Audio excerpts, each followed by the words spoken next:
big as shit out here. Damn Arizona.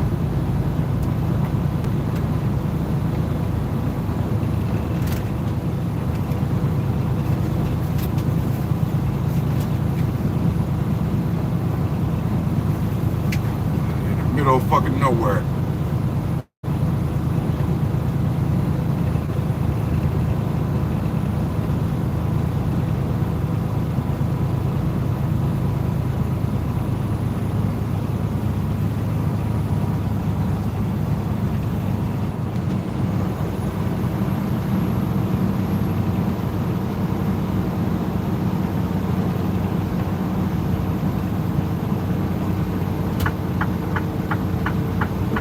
Coming on in from the right. Get over.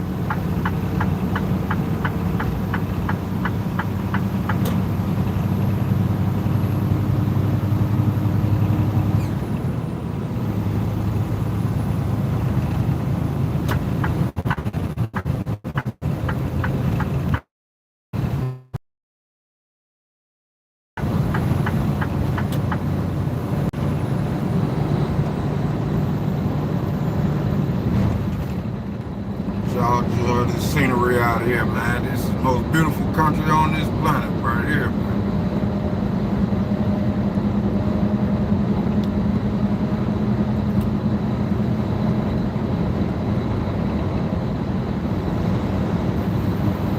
I need to move out here. I can just be out here in the middle of nothing. Turn into a survival.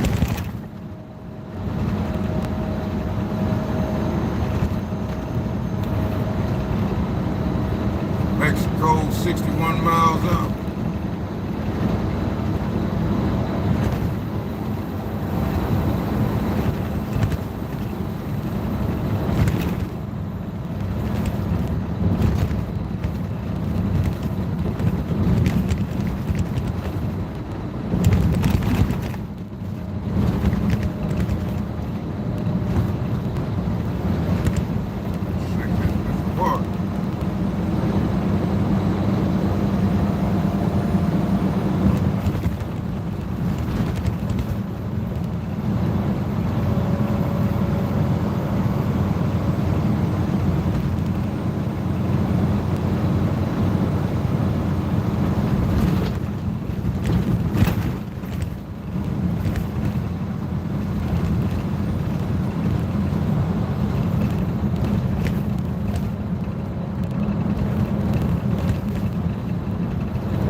For the record, individual number one is President Donald J. Trump. I have lied, but I am not a liar. And I have done bad things, but I am not a bad man. I have fixed things, but I am no longer your fixer, Mr. Trump. And I'm going to prison and have shattered the safety and security that I tried so hard to provide for my family. Hi again, everybody. It's now 5 o'clock in New York. Until yesterday, the only person having to pay the legal consequences for interfering in the 2016 election, the illegal cover-up of hush money payments made to porn star Stormy Daniels, was that man, Donald Trump's former lawyer, Michael Cohen. Cohen went to prison for what you just heard him describe, crimes that benefited and were directed by individual one, Donald Trump. It's no longer the case. Now, individual one has been convicted by a jury of his peers. Yesterday's dramatic and consequential verdict in the election interference hush money case came down swiftly and decisively. Donald Trump was found guilty on all 34 felony counts. Michael Cohen's former boss is now the first ex-president to be convicted of a crime for which he will be sentenced on July 11th. Michael Cohen was the one who paid the hush money to help Donald Trump in the final days of the 2016 campaign. Michael Cohen was the one who was later repaid in installments, 12 of them, with some checks signed by Donald Trump himself from the Oval Office. Michael Cohen was the one who tied Trump directly to those payments. He was also the one who has been attacked repeatedly and ceaselessly by Donald Trump and Trump's legal team. The ending of Trump attorney Todd Blanche's closing argument went like this, quote, "You cannot send someone to prison. You cannot convict somebody based upon the words of Michael Cohen." But that's not what this case was at all. It wasn't just Michael Cohen's word or testimony. He was the prosecution's star witness, but the state built a meticulous case with documents and multiple witnesses and multiple pieces of evidence. Michael Cohen spoke about that last night when he joined all of us soon after the verdict was announced. What ultimately was demonstrated was the fact that all of the testimony by the other witnesses that I had involvement with corroborated what I've been saying for 6 years. And all of the evidence, the documentary evidence, emails, text messages, documents themselves, again, corroborated what I've been saying for 6 years. 6 years. Just stop for a second. Close your eyes and remember what you were doing 6 years ago. 6 years. Today marks 9 years to the day that Donald Trump descended those golden escalators to announce his run for the presidency. Well, he stood there again this morning in Trump Tower as a man now convicted of felony charges. This morning he railed against the justice system that has finally held him accountable. While they acknowledge he's still under a gag order, Trump did go after Michael Cohen. By the way, this was a highly qualified lawyer. Now, I'm not allowed to use his name because of the gag order. But, you know, he's a sleazebag. Everybody knows that. Took me a while to find out. But he was effective. He did work. But he wasn't a fixer. He was a lawyer. You know, they like to use the word fixer. He wasn't a fixer. He was a lawyer. At the time, Say tomato, I say tomato. The conviction of Donald J. Trump on 34 felony counts is where we begin this hour with his former lawyer, fixer, Michael Cohen. He's the host of the Mea Culpa and Political Beatdown podcast. He's the author of the books Revenge, How Donald Trump Weaponized the U.S. Department of Justice Against His Critics, and Disloyal, a memoir. How you doing? Hanging in there. I had the pleasure of watching the press conference today. Was wondering whether or not that gag order was still actually in place. Because once again, Donald just violated. He doesn't care about the law. He doesn't care about anything other than venting like a petulant child. Yeah. And the interesting thing is nothing that he said was true. You know, Mary Trump said it best yesterday. He's now unhinged. And to listen to the rambling, meandering, just like Todd Blanche during his cross-examination, that rambling, meandering, sort of non-thought, that's all that he did. I think he embarrassed himself, not just in front of the folks that were working at the Trump Organization that were there filling the spaces. That's who those folks are, yeah, right? Yeah, but he's also embarrassing himself in front of anyone that was watching. He accomplished nothing with that. Zero. What do you want now? Do you want closure? Do you want to move on? Do you want to never see or hear his name again? What do you want? Unfortunately, what I want, I don't think I'll ever attain. I want peace. You can't have when Donald Trump is around, because one of the things he talks about in many of his books, it's a common theme. If you hit him and then hit you 10 times harder, he needs 10 times harder. And so long as the two of us exist on this planet at the same time, he will constantly seek to hurt me. And I will never be a punching bag to Donald Trump or anyone. What do you think he's feeling right now? I think he's incredibly unnerved. He's not 100% sure what's actually going on, and that's the part that's really scaring him the most. Nobody's telling him the truth. So, Donald, if you're watching, here's the truth. The truth is, you're in trouble. The second truth is that you will be found guilty. Now, whether or not you end up doing any time behind bars, you've heard me say this before, which is, I would prefer you not to be. And not because you don't deserve it, but rather because you possess secrets, you possess national security information that puts the rest of us at risk. And I don't trust you with that information behind bars, believing that you would sell that information for a bag of tuna or for a book of stamps. And that's my biggest concern. So a home confinement scenario would be just fine, the way I see it. And I believe that Judge Merchan, who I've said to several people today, I find him very Solomonian. He's really very even-keeled. He's incredibly judicious and respectful of the process, something Donald is not. I believe that he will make the right decision, and the right decision will be not just for Donald, but really for respect to the office of the presidency. That he once held, or that he's That he once held. What is going to happen to Donald Trump now? Look, I'm not a prognosticator, though I've been pretty good at it so far, to pat myself on the shoulder, if I may. I think Donald loses, and I think he loses by a landslide. While a lot of people may right now openly claim that they're supporting Trump, I think when you're standing in the voting booth and you say to yourself, can I really vote for a guy who is a convicted felon, who is already been charged with assault, theft, rape?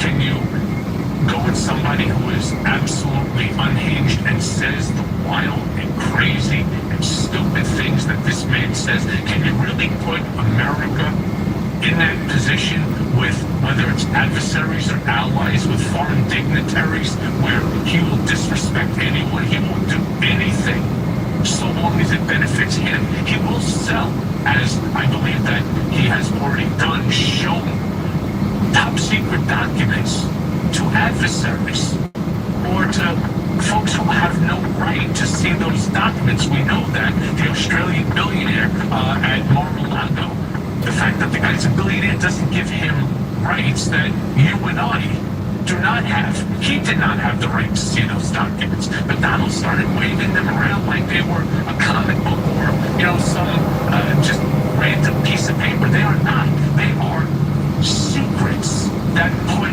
American service persons in harm's way. One was about a nuclear sub, and how many nuclear warheads are on that specific vessel. Are you crazy?